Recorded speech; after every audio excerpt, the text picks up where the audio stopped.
ಆಜಿ ಮಸಾಲ. ಎಂತ ಅಡಿಗೆಯ ರುಚಿಯಾಗೋ ರಹಸ್ಯವು 20 ರೂಪಾಯಿ. ಇದ್ರ ಜೊತೆಗೆ ಸಂಪುಟ ವಿಸ್ತರಣೆನೋ ಆಯ್ತು, ಆದ್ರೆ ಬಂಡಾಯದ ಬೇಗುದಿ ಕಡಿಮೆ ಆಯ್ತಾ ಅಂದ್ರೆ ಖಂಡಿತ ಇಲ್ಲ. ಬರೀ ಎಕ್ಸಾಂಪಲ್ ಅಲ್ಲ, ಎಂ ಕೃಷ್ಣಪ್ಪ ಅವ್ರು ಮಾತ್ರ ಅಲ್ಲ, ಈಗ NY ಗೋಪಾಲಕೃಷ್ಣ ಅವರು ಕೂಡ ಅದೇ ಹಾದಿಯಲ್ಲಿದ್ದಾರೆ.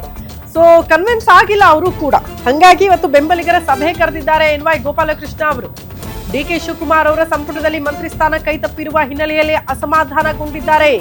ಹಾಗಾಗಿ ಬೆಂಬಲಿಗರ ಸಭೆ ಕರೆದಿದ್ದಾರೆ. ಮುಂದಿನ ನಡೆಯ ಬಗ್ಗೆ ತೀರ್ಮಾನ ಮಾಡೋದಕ್ಕೆ NY ಗೋಪಾಲಕೃಷ್ಣ, ಮೊಳಕಾಲ್ಮೂರು ಕಾಂಗ್ರೆಸ್ ಶಾಸಕ NY ಗೋಪಾಲಕೃಷ್ಣ ಅವರು ಇವತ್ತು ತೀರ್ಮಾನ ಮಾಡ್ತಾರಂತೆ. 7 ಬಾರಿ ಶಾಸಕರಾದ್ರೂ ಕೂಡ ಅವಕಾಶ ಮಾಡಿಕೊಡ್ಲಿಲ್ವಲ್ಲ ಅನ್ನುವಂಥ ಬೇಸರ.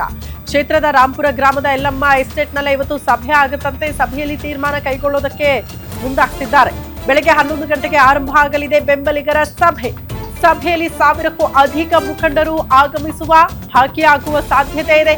ಕುತೂಹಲಕ್ಕೆ ಕಾರಣ ಆಗಿದೆ ಶಾಸಕ NY ಗೋಪಾಲಕೃಷ್ಣ ಅವರ ಈ ಸಭೆ. DK ಶಿವಕುಮಾರ್ ಅವರಿಗೆ ಬಂಡಾಯದ ಬಿಸಿ ಮಾತ್ರ ತಪ್ತಾ ಇಲ್ಲ. ಸಂಪುಟ ವಿಸ್ತರಣೆ ಆದ ಬಳಿಕ ಅದು ಜಾಸ್ತಿ ಆಗಿ ನೋಡೋದಕ್ಕೆ ಸಿಗ್ತಾ ಇದೆ.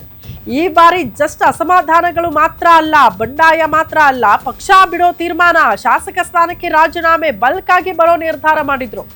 ಹಾಗಾಗಿ ಇದೆಲ್ಲವನ್ನ ಶಮನ ಮಾಡಬೇಕು ಅಂತ ಸ್ವತಃ ಹೈಕಮಾಂಡೇ ಅಖಾಡಕ್ಕಿಳಿದ್ರು ಕೂಡ ಯಾಕೋ ಈ ಬಂಡಾಯದ ಬಿಸಿ ಮಾತ್ರ ಕಡಿಮೆ ಆದಂಗೆ ಕಾಣಿಸ್ತಾ ಇಲ್ಲ. NY ಗೋಪಾಲಕೃಷ್ಣ ಅವರು ಕೂಡ ಬೆಂಬಲಿಗರ ಸಭೆ ಕರೆದಿದ್ದಾರೆ.